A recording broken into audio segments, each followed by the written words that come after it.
Só tem medo de protestos antifascistas quem é fascista. Gente, no último domingo, dia 31 de maio, o presidente Donald Trump postou no seu Twitter que iria considerar as manifestações antifascistas como terroristas. Obviamente que o presidente brasileiro retweetou, dando a entender que faria o mesmo aqui no Brasil. No vídeo de hoje, você vai entender de uma vez por todas como funciona o fascismo.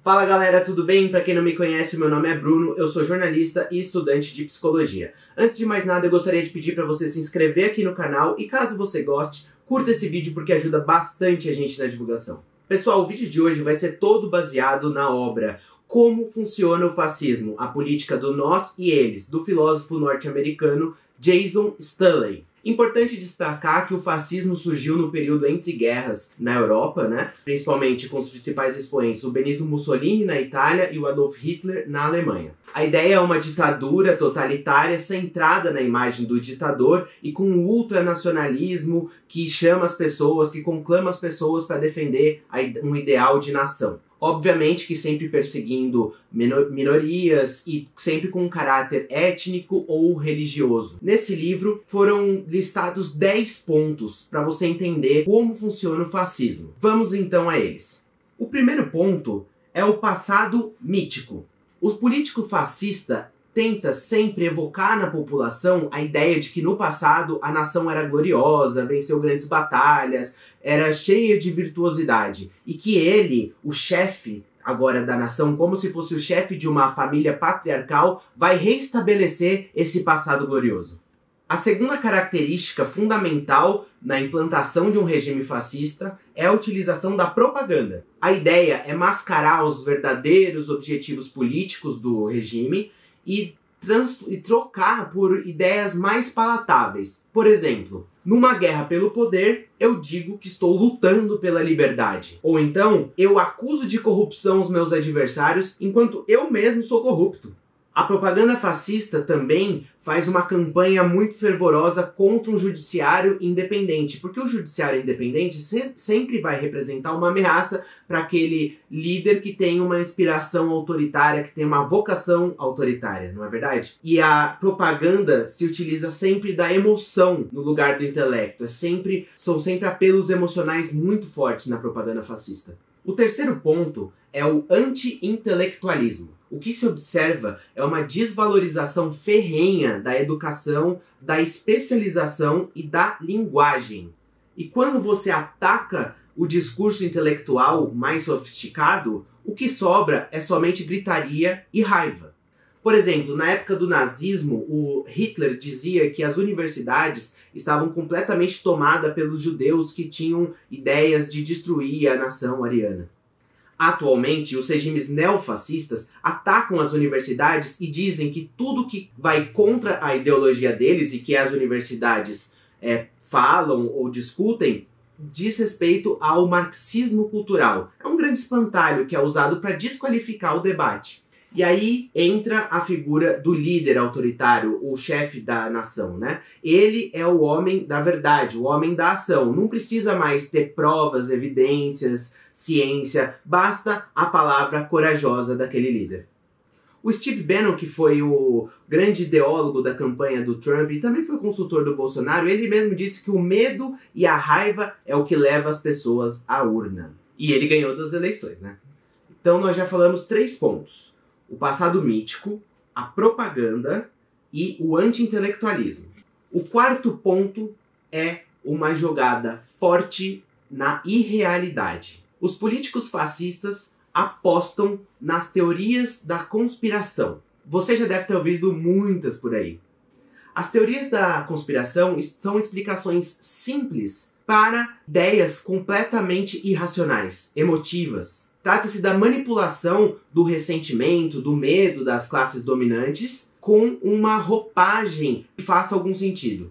Um exemplo citado no livro, inclusive, durante a gestão do Obama nos Estados Unidos, teve um grande debate público sobre a introdução de um sistema público de saúde nos Estados Unidos. E aí, um lado mais conservador diria que não, que é errado utilizar o orçamento público para oferecer saúde de graça para a população. Um outro lado mais de esquerda ou progressista seria favorável a tal ação. No fascismo, o que acontece? Inventa-se uma teoria e diz que, por exemplo, o Obama é queniano. Deslegitima todo o debate. O líder fascista é visto como alguém que fala o que pensa, mesmo que seja o maior absurdo possível.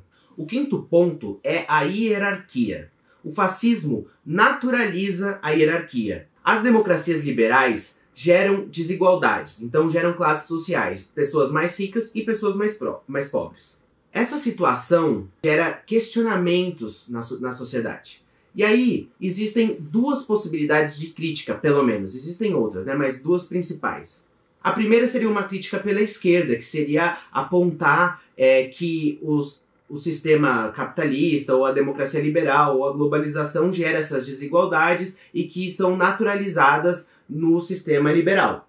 Já o regime fascista também faz uma crítica ao sistema liberal, mas é com outro objetivo, é com outro viés. Por outro lado, o regime fascista ataca as democracias liberais de outra forma. Ele diz que ao democratizar o acesso à política ou mesmo à economia, você abre espaço para que pessoas que não são parte daquela nação, daquela sociedade, entrem e ganhem dos verdadeiros nativos o espaço econômico e o poder político. Um exemplo claro disso é a política e a propaganda anti-imigração que os Estados Unidos têm, por exemplo. O argumento que eles usam de criticar a democracia liberal não é no sentido de que ela promove desigualdades, mas é no sentido que você permite que pessoas de fora entrem e estraguem, prejudiquem o seu país maravilhoso. É um argumento xenofóbico. Um argumento totalmente xenofóbico. Então, na hierarquia fascista, existe uma distinção entre pessoas que são naturalmente trabalhadoras e pessoas que são naturalmente preguiçosas. Então, gente, não vamos nos perder, tá? É o passado mítico, propaganda, anti-intelectualismo, irrealidade e hierarquia. O sexto ponto é a vitimização. Por favor, não confunda com o argumento que a extrema-direita usa para grupos minoritários e diz que eles se vitimizam. Aqui a história é outra. Eu vou explicar o que é a vitimização com dois dados. 45% dos eleitores do Trump acreditam que os brancos são as pessoas que mais sofrem preconceito racial nos Estados Unidos. E também são 54% dos eleitores do Trump que acreditam que os cristãos são os mais perseguidos naquele país. Então, essa vitimização que o regime fascista prega é uma vitimização da maioria. Ou seja, pensa comigo, você cresce numa sociedade que você sempre vê nos filmes, nas novelas, o homem como o provedor, como o líder, o chefe da empresa, o CEO. E aí, do nada, você começa a observar que tem um monte de mulheres subindo na carreira, progredindo, ocupando posições de destaques. O que acontece é que esse homem começa a se sentir, de uma certa forma, excluído da sociedade. Começou a perder os privilégios dele. E o fascismo manobra esse sentimento. Nesse sentido, o empoderamento das minorias é visto como uma ameaça. E o líder fascista está ali para corrigir isso. O sétimo ponto é o ponto da lei e da ordem. Vou te explicar com um exemplo também. No ano de 1989, um grupo de jovens negros foi acusado de ter cometido estupro contra uma mulher branca nos Estados Unidos. Isso gerou uma comoção na imprensa na época e eles foram linchados publicamente, né? O que se observou depois é que esses jovens eram inocentes. Inclusive, as pessoas que estavam fazendo a investigação sabiam que eles eram inocentes, mas eles mantiveram as acusações mesmo assim. Naquela época, o atual presidente dos Estados Unidos, Donald Trump, que já era uma figura exótica, conhecida ali, fez vários anúncios pagos nos jornais cobrando punição exemplar para aqueles garotos. A Netflix chegou a fazer até uma série, né? Como é que chama mesmo, Jéssica? Olhos que Condenam. Os Olhos que Condenam. Muito boa de assistir para entender melhor essa história. Quando Donald Trump chegou ao poder, né, já agora em 2016, O então Procurador-Geral da República, Jeff Sessions, ele elogiou o Trump pela atitude dele na época e disse que o Trump, ao fazer essas denúncias nos jornais da época, era um homem que cobrava a lei e a ordem. Apesar de ter sido comprovado que era mentira, que os garotos não tinham cometido esse crime. Então o que acontece? O regime fascista, ele divide as pessoas em dois grupos. O primeiro são aqueles que são os verdadeiros escolhidos daquela nação. E esse grupo são pessoas que são naturalmente cumpridoras da lei. O segundo grupo é composto por pessoas que estão ali porque estão e são inerentemente fora da lei.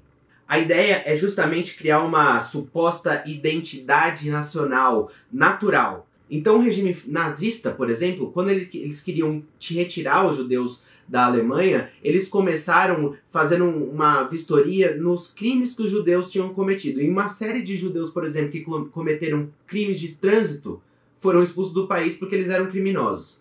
Aqui está a ideia do eles e nós, que o regime fascista adora fazer essa divisão. Eles são criminosos, nós cometemos erros. São dois pesos e duas medidas. Como se os erros das pessoas que são nativas daquele país, daquele povo, pudessem ser perdoados, fossem deslizes pontuais que aquele indivíduo especificamente cometeu. E qualquer contravenção que um integrante do outro grupo faça é justificado porque a natureza dele é ruim.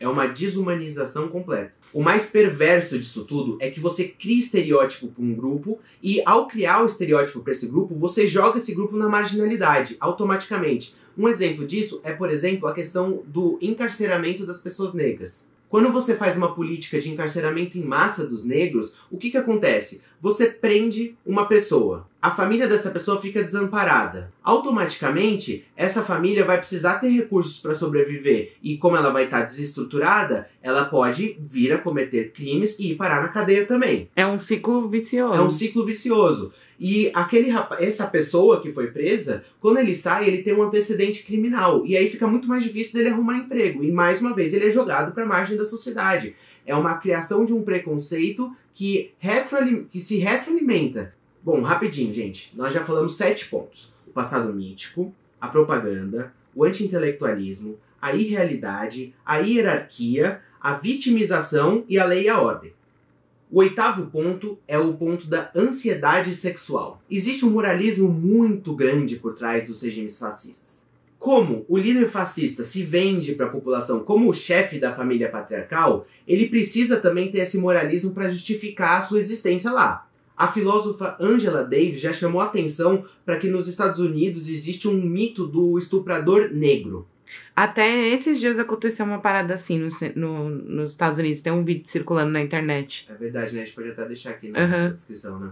Então, como você persegue um outro grupo, você atribui a esse grupo características desumanas, como se eles fossem estuprar as mulheres daquela família. E você, como o líder, né, patriarcal, protetor da nação, vai defender as mulheres indefesas daquela nação.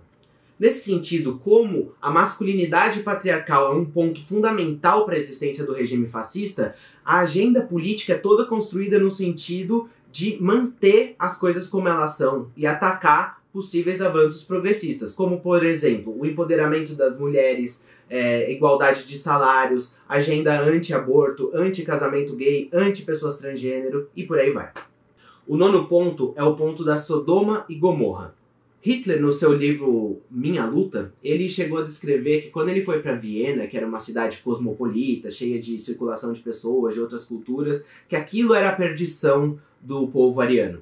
Nas últimas eleições da França também, a candidata da extrema-direita, Le Pen, ganhou nos centros rurais e o Macron ganhou em Paris e nos centros urbanos da cidade. O regime fascista, ele defende uma ideia que casa muito bem com a ideia do homem do campo, que é a ideia da autossuficiência e da família patriarcal fechada, sem muita interferência externa. O fascismo é o contrário à expansão do Estado e aos auxílios que o Estado possa oferecer para as pessoas. A ideia fascista diz respeito a vários indivíduos autossuficientes que fazem abdicações pessoais em prol de um ideal maior de nação. mas o Estado em si não deve ajudar esses indivíduos. E nisso, o homem do campo casa muito bem. As cidades, elas têm uma circulação de pessoas, ela é cosmopolita. Ela tem essa característica de ser mais inclusiva. O 10º ponto se chama Arbeit macht frei. Eu não sei falar isso, mas traduzindo, significa o trabalho liberta. Essa frase, o trabalho liberta, estava escrito na entrada, nos portões de entrada dos campos de concentração da Alemanha nazista. Qual que era o principal argumento nazista? O principal argumento era que os judeus eram parasitas, que não eram afeitos ao trabalho, e por isso eles deviam ser trancafiados num campo de concentração para trabalhar, porque o trabalho liberta. Nos regimes neofascistas, já no século XXI, essa crítica vem no seguinte sentido, de que o Estado não deve dar Bolsa Família, não deve dar nenhum tipo de auxílio para pessoas que estão em situação de vulnerabilidade, que elas precisam sim ganhar a preço pelo trabalho, porque afinal de contas, o trabalho liberta. Você consegue observar a semelhança de ideologias entre aquela pregada na década de 30 e 40 na Itália e na Alemanha e a atualmente pregada nesses países que têm ascensão desse neofascismo?